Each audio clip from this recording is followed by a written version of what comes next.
ठीक है, तो रोजाना आपको मैं बताऊंगा नहीं बच्चा कि आपको कितना करना है। बस बच्चा आपको पढ़ते जाना है, कॉन्सेप्ट क्लियर करना है, आगे बढ़ते जाना है ना। आप पढ़ते जाइए।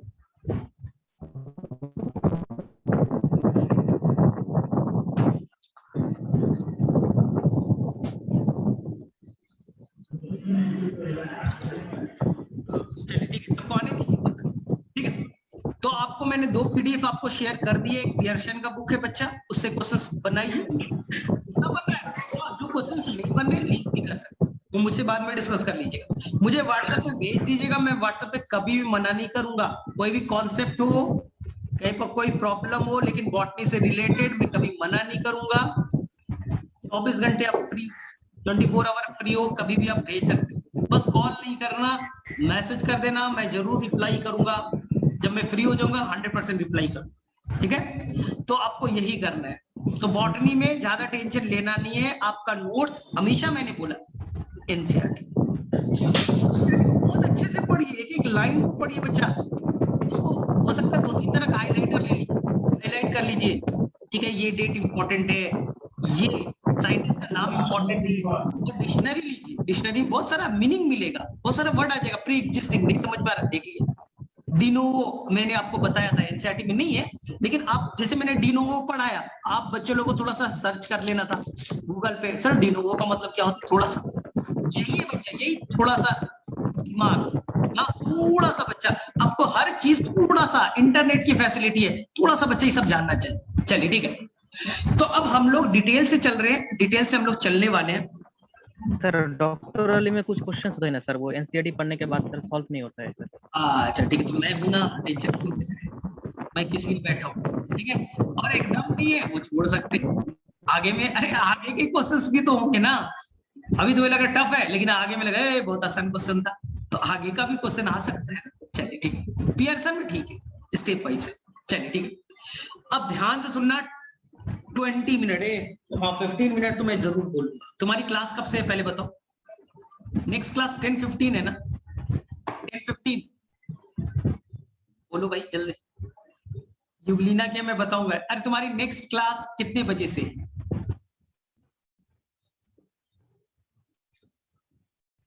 10:15। चलो ठीक है ठीक है ठीक है, तो मुझे 10:10 तक बोलने दो। हम लोग बच्चा आज डिटेल स्ट्रक्चर प्रोकैरियोट्स का पढ़ेंगे। डिटेल स्ट्रक्चर बच्चा प्रोकैरियोट्स का पढ़ेंगे, जिसके अंदर में डिफाइंड न्यूक्लियस, ट्रू न्यूक्लियस नहीं होगा, प्रोकैरियोट्स। आपने क्लास 9th में बच्चा एक किंगडम पढ़ा होगा, मोनेरा। तो जो मोनेरा किंगडम के जो भी मेंबर होंगे बच्चा, वो प्रोकैरियोटिक नेचर के होंगे। तो सर मोनेरा किंगडम के अंदर कौन कौन आएगा? इसके अंदर में बच्चा जो जनरली हम लोग आम भाषा में बोलते हैं, जो अब बचपन से जानते हैं, वो बच्चा बैक्टीरिया आएगा। ये तो सभी लोग जानते हैं, बैक्टीरिया आएगा। ठीक है, इसी के अंदर में एक और वर्ड आएगा बच्चा, आर्की बैक्टीरिया। आर्की बैक्टीरिया वो भी प्रोकैरियोटिक नेचर का होगा, क्योंकि मोनेरा किंगडम का मेंबर है।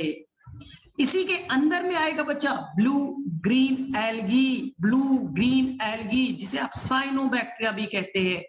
ब्लू ग्रीन एल्गी का एक और नाम साइनोबैक्टीरिया, वो भी मोनेरा किंगडम के अंदर ही आएगा।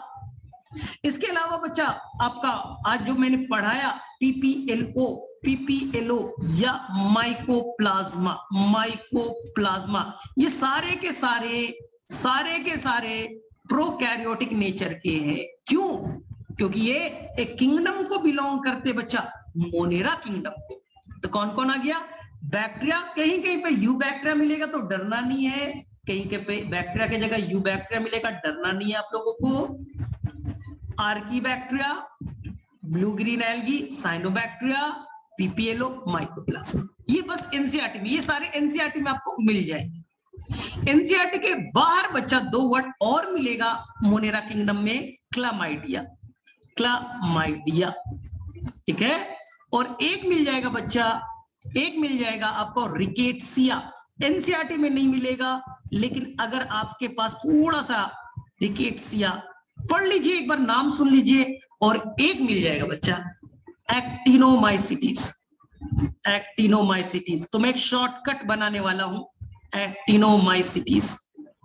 ठीक है, एनसीईआरटी में फिर से क्लियर कर दो, ये बच्चा ये सारे के सारे प्रोकैरियोटिक वाले ऑर्गेनिज्म में, ये एनसीईआरटी में मिल जाएंगे, ये एनसीईआरटी में मिल जाएंगे। अगले 2 साल अलग अलग चैप्टर में जाइएगा, मिलते जाएंगे। ये बच्चा आउट ऑफ एनसीईआरटी है, नाम केवल जान लेना है, लेकिन ये सारे के सारे प्रोकैरियोटिक नेचर के। तो इसका कुछ शॉर्ट ट्रिक आप बनाना सीख लीजिए। कुछ ऐसा बन सकता है बच्चा, अब की बार, बोलते हैं ना अब की बार मोदी सरकार, आया था ना ऐसा कुछ, सुना था तुमने, अब की बार, ठीक है, कुछ ऐसा बना लीजिए, सीएम सरकार, अब की बार सीएम सरकार, शायद ऐसा कुछ बन जाएगा, क्योंकि मैंने एक शॉर्ट ट्रिक सिखा रखा है। A for archaebacteria, B for bacteria, अब के, अब की यानी यहां पर सी से पढ़ेंगे तो क्लामाइडिया हो जाएगा, ठीक है। अब की बार, बी से कोई है क्या, blue green algae, blue green algae. अब की बार ना सीएम सरकार, सी फॉर साइनोबैक्टीरिया, ठीक है, और M for mycoplasma, M for mycoplasma. क्या ये शॉर्ट ट्रिक समझ में आ गया? क्या आप बच्चों को ये शॉर्ट ट्रिक हमेशा के लिए याद हो जाएगा? तो अब कभी भी लाइफ में बोले ये बताओ कौन प्रोकैरियोटिक नेचर का है, बोले अब की बार सीएम सरकार, ठीक है, तो मेरे इसमें सभी को याद हो जाएगा। शॉर्ट ट्रिक मैंने दे दिया याद। अरे अब की बार सीएम सरकार, बताओ रे भाई, ए फॉर, तुम लोग बोलो A for archaebacteria, B for bacteria, bacteria, ठीक है। की को क्या के से लिखेंगे, सी से लिखिएगा ना, क्लामाइडिया, क्लामाइडिया, ठीक है। अब की बार, ठीक है, बी के बाद आर भी तो लिखना था, बार, ठीक है, कुछ बना लीजिए, मिल जाएगा। बी फॉर क्या हो जाएगा, एक मिनट, अब की बार, तो आर से कर लीजिए, यहाँ पास आर से कर लीजिएगा, कुछ रिकेट से बना लीजिएगा, शॉर्ट ट्रिक खुद से बना लीजिएगा, बन जाता है।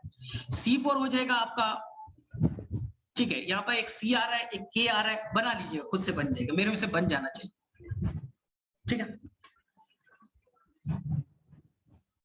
तंजील वाजिद, क्यों डॉक्टर बनने के लिए सर फिजिक्स केमिस्ट्री क्यों पढ़ना जरूरी है? आंख का डॉक्टर बनेगा ना, तो आंख के डॉक्टर में क्या एक्सेस नहीं आएगा क्या? जितनी भी दवा होते हैं उसमें केमिस्ट्री तो है। अरे हर दवा का कोई फार्मूला होता है, तू केमिस्ट्री पढ़ेगा नहीं तो काय का डॉक्टर बनेगा भाई? हर इंजेक्शन में, हर केमिकल में कुछ क्या होते हैं, केमिस्ट्री का ही तो फार्मूला है भाई। हाँ, तो चला ऐसी बातें नहीं करना चाहिए। चलिए ठीक है, तो शॉर्ट ट्रिक खुद से बना लीजिएगा, मुझे भेज दीजिएगा। चलिए शॉर्ट ट्रिक बनाकर कुछ ऐसा बनाइए कि मैं भी खुश हो जाऊं। चलिए, प्रोकैरियोटिक सेल को हम लोग पढ़ते हैं, तो प्रोकैरियोटिक सेल में कई सारे हैं, लेकिन मेनली बच्चा मेन मेंबर कौन है, बैक्टीरिया है। मेन मेंबर कौन है बच्चा, बैक्टीरिया है। तो हम बैक्टीरिया का फिगर पढ़ने वाले, बैक्टीरिया का फिगर पढ़ने वाले, ध्यान से देखिए। सबसे पहले ये बैक्टीरिया है, एक सेल है, प्रोकैरियोटिक सेल है, तो सबसे पहले यहां पास एक बच्चा प्लाज्मा मेम्ब्रेन होगा। सबसे पहले बच्चा प्लाज्मा मेम्ब्रेन होगा, पीएम या सेल मेम्ब्रेन, पीएम और सीएम।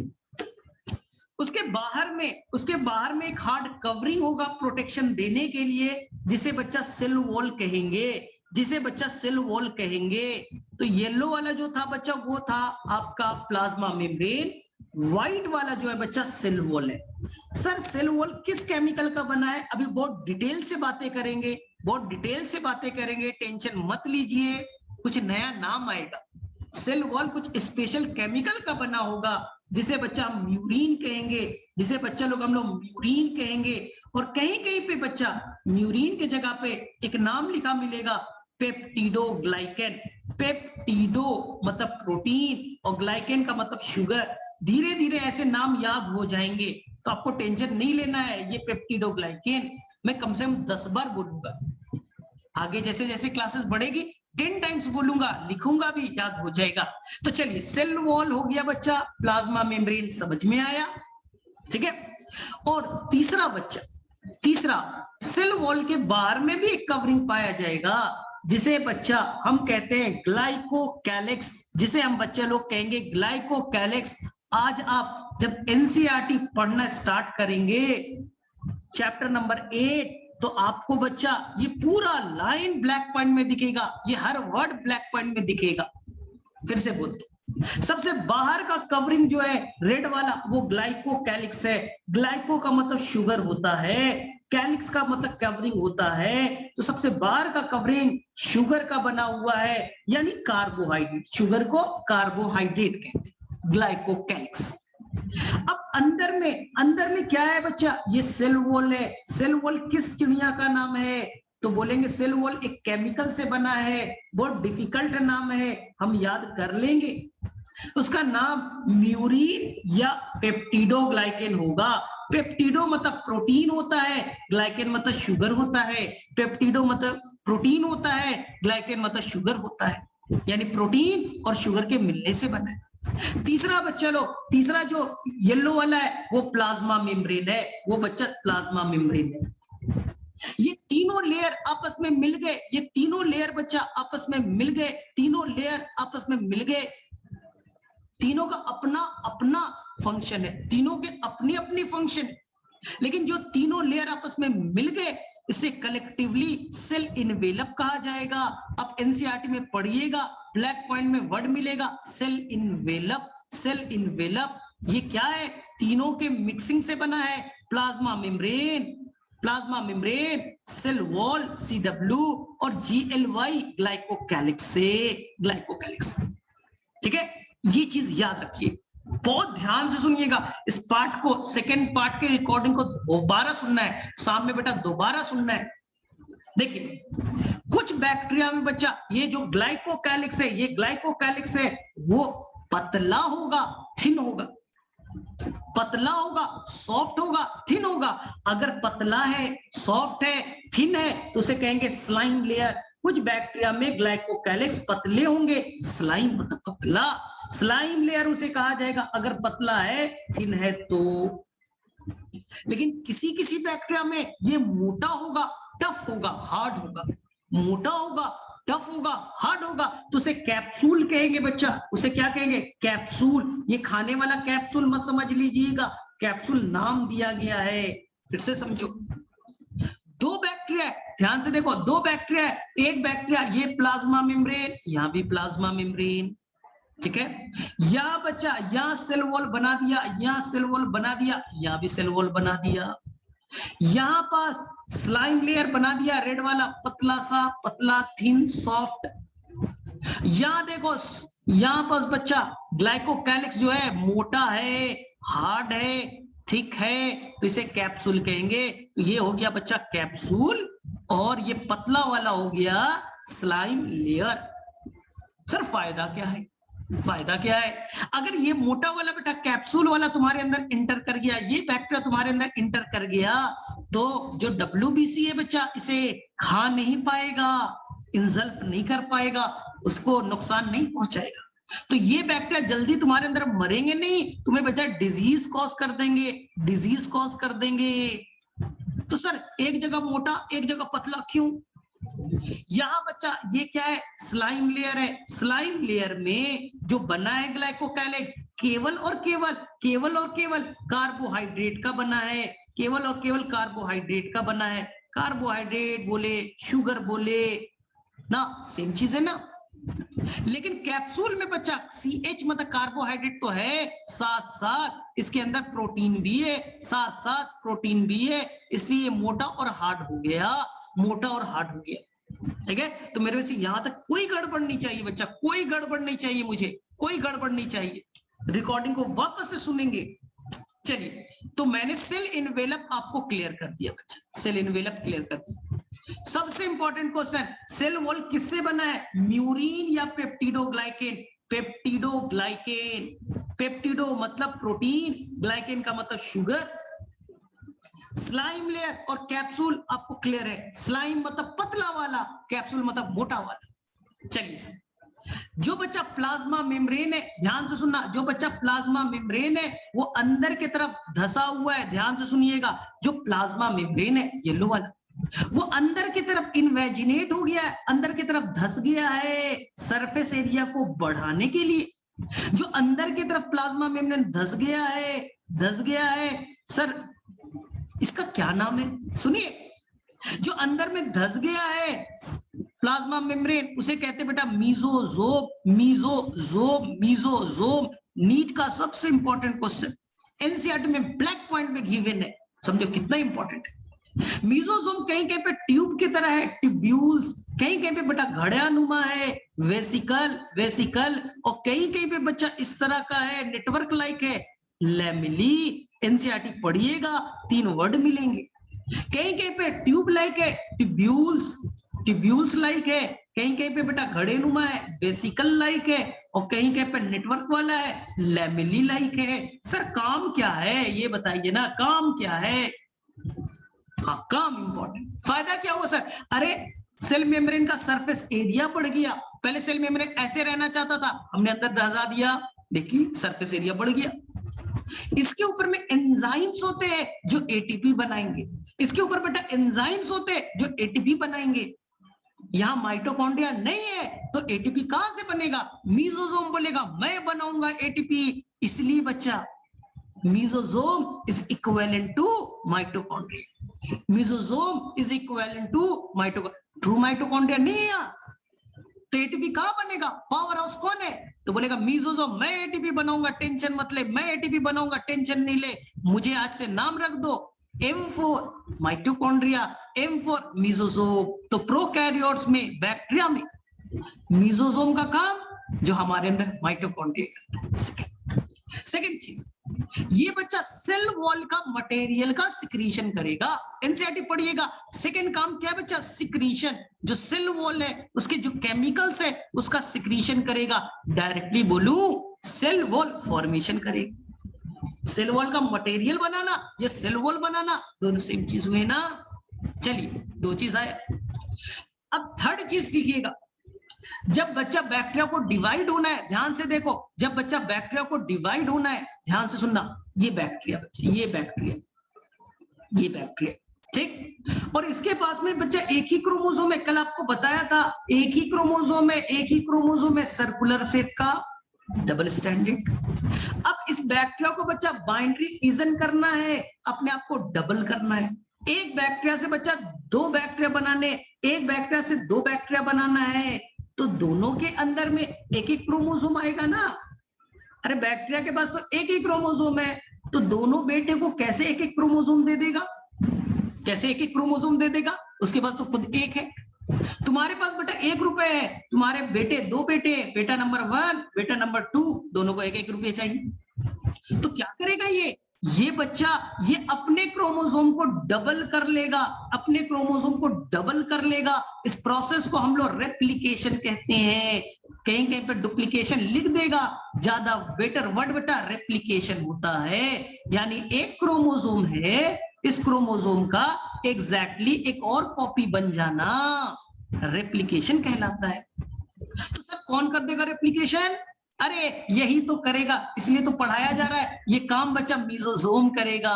तो मीजोजोम का एक और काम समझ में आया, मीजोजोम का एक और काम समझ में आया। वो क्या करेगा? डीएनए से जुड़ा रहेगा और डीएनए को डबल करेगा, उसे वो रेप्लिकेट कर देगा। ठीक है, वो उसे रेप्लिकेट कर देगा। तो ये चीज याद रखना, ठीक है। अब सर कैसे होता है डुप्लीकेशन? ध्यान से देखो कैसे होता है। ये देखो, ये बैक्टीरिया, ठीक है, ये बच्चा मीजोजोम, ध्यान से सुनो। और यहां से जुटा हुआ है कौन? डीएनए। ये डीएनए या क्रोमोसोम बता रखा है, ठीक है। यहां तो रियल क्रोमोसोम होते नहीं प्रोकैरियोट्स। ये क्या करेगा? इसको डबल करने में हेल्प करेगा। देखो डबल कर दिया, डबल कर दिया, रेप्लिकेशन करा दिया।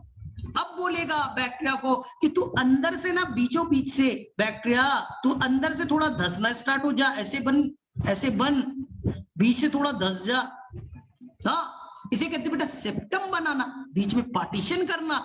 एक डीएनए इधर, एक डीएनए इधर, एक डीएनए इधर, एक डीएनए इधर। थोड़े देर बाद बैक्टीरिया देखो पूरी तरह से अलग लगभग हो चुका है, लगभग पूरी तरह से अलग हो चुका है। और थोड़ी देर में 1 से 2 बैक्टीरिया बन गए, 1 से 2 बैक्टीरिया बन गए, जिसे आप बाइंड्री फ्यूजन कहते हो बच्चे। उसी तरह के प्रोसेस से ये देखो 2 अलग अलग बैक्टीरिया का फॉर्मेशन हो गया। तो बीच में जो कॉन्स्ट्रिक्ट कर दिया, धसा दिया, सेप्टम बनाया, ये बेटा सेप्टम जो पार्टीशन हुआ, ये भी मीजोजोम करेगा, ये भी मीजोजोम करेगा। तो मीजोजोम मल्टीफंक्शनल है। तो मैं डायरेक्टली बोल दूं, अरे सेल डिवीजन में हेल्प करेगा, मैं डायरेक्टली बोलूं तो मेसोसोम डायरेक्टली बेटा सेप्टम बनाओ, क्या करो, मैं तो डायरेक्ट बोलता सेल डिवीजन में हेल्प करेगा, सेल के डिवीजन में हेल्प करेगा। अब सेल वॉल बनाना है, सेल वॉल का मटेरियल बनाओ या सेल वॉल फॉर्मेशन लिख दीजिए, ठीक है। फिर यहाँ पर एंजाइम्स होंगे जो एटीपी बनाने में हेल्प करेंगे, एंजाइम्स होंगे जो एटीपी बनाने में हेल्प करेंगे, इसलिए मैं इसे आज से माइटोकॉन्ड्रिया वर्ड यूज करूंगा। आज से equivalent to mitochondria, M for mesosome, M for mitochondria use करेंगे। अच्छे से बच्चा करना है, एनसीईआरटी में बहुत अच्छे से गिवन और रिकॉर्डेड लेक्चर को भी देखना। चलिए अब आगे चलते, अब आगे चलते, ध्यान से सुनना बेटा। माइटोसिस नहीं, माइटोसिस नहीं, मैंने माइटोसिस वर्ड यूज नहीं किया, आपको नहीं यूज करना था अपने मन से। चलिए ठीक है, अब देखिए ध्यान से। अब अंदर में बच्चा फ्लूइड पार्ट है, इसका नाम साइटोप्लाज्म है। अंदर में फ्लूइड पार्ट है, यहाँ साइटोप्लाज्म, ठीक है।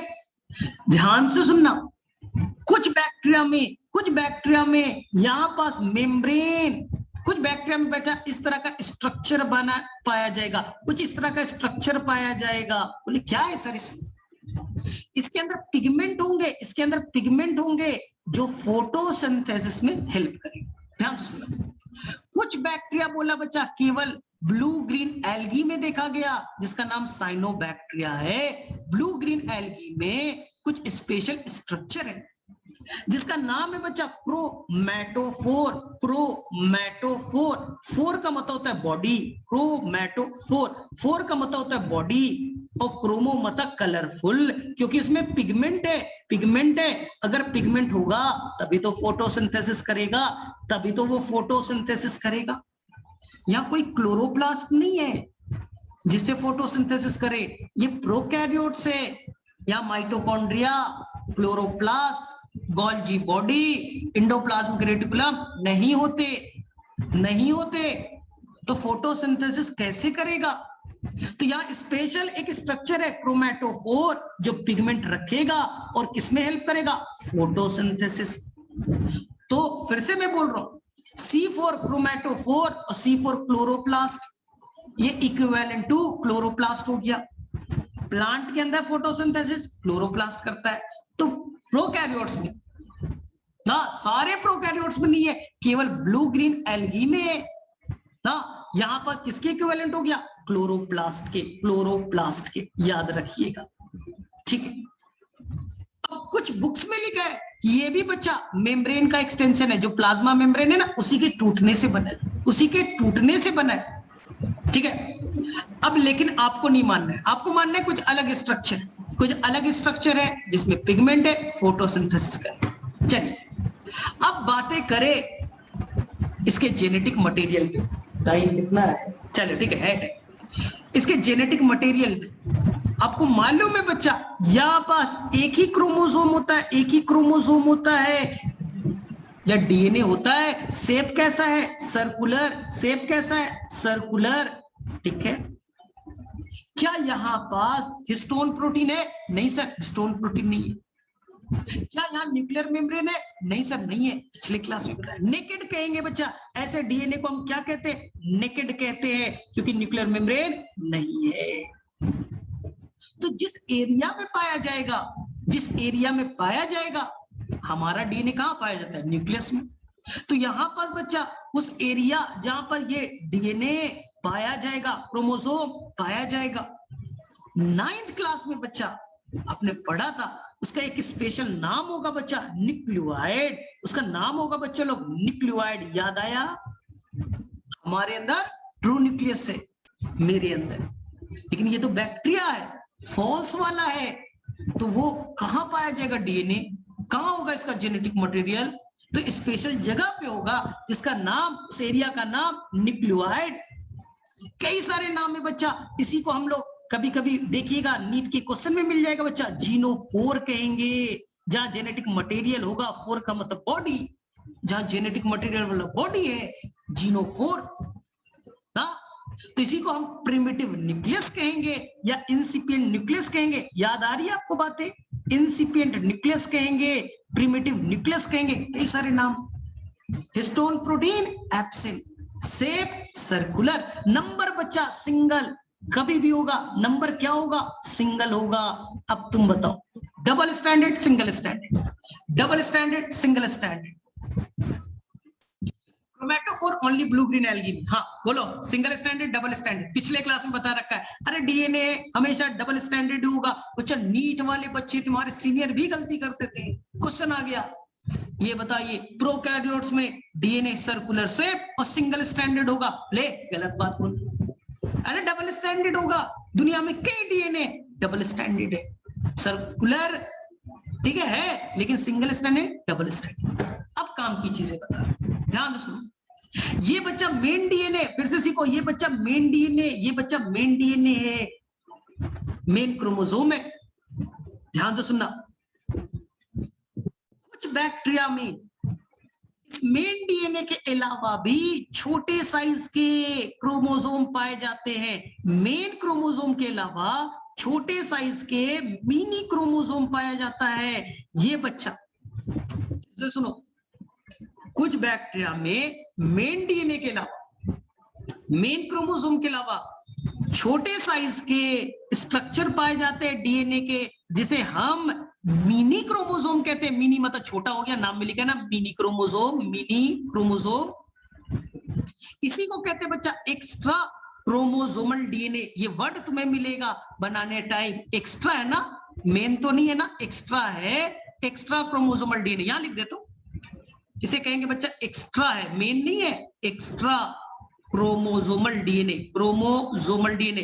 ध्यान से सुनना, यहीं पर मैं क्लास को एंड करूंगा, चीजों को समझना। एक्स्ट्रा क्रोमोसोमल डीएनए, ठीक है, इसका नाम बच्चा हम एनसीईआरटी में पढ़ेंगे प्लाज्मिड। क्या पढ़ेंगे बच्चे, इसका नाम प्लाज्मिड। क्या सभी बैक्टीरिया में होते हैं? नहीं नहीं, सभी बैक्टीरिया में नहीं है।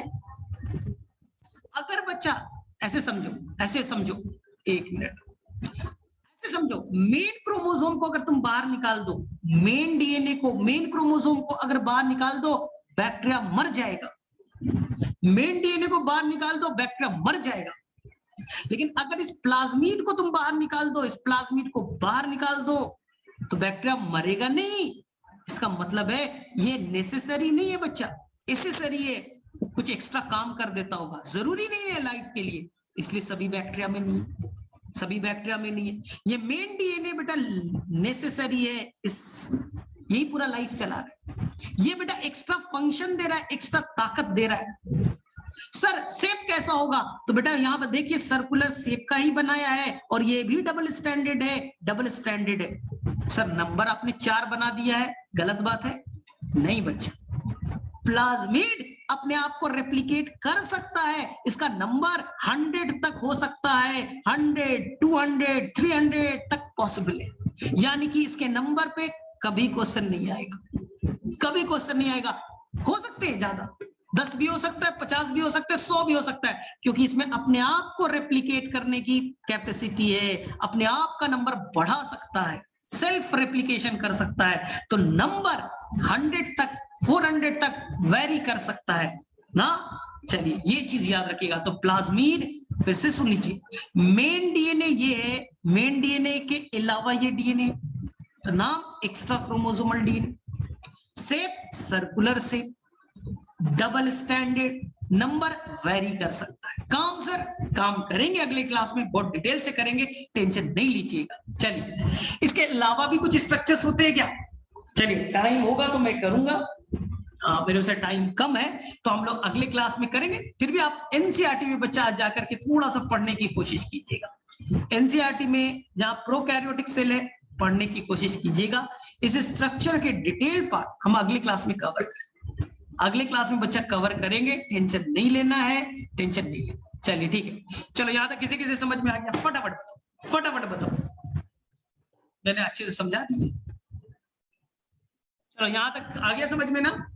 क्योंकि इसमें चाहिए थोड़ा टाइम, 1 घंटे का पूरा टाइम बचा, तब हम लोग पूरा ढंग से इसे करेंगे, पूरे ढंग से हम लोग समझेंगे। और याद रखना, यहाँ कोई भी मेम्ब्रेन से कवर्ड स्ट्रक्चर नहीं मिलेगा। Mitochondria, chloroplast, endoplasmic reticulum, lysosome नहीं मिलेगा, नहीं मिलेगा, यहाँ कुछ भी नहीं मिलेगा। सेल वॉल तो प्लांट में होता है, यहाँ भी होगा। सेल वॉल प्लांट में सेलुलोज का बना होता है, यहाँ भी होगा।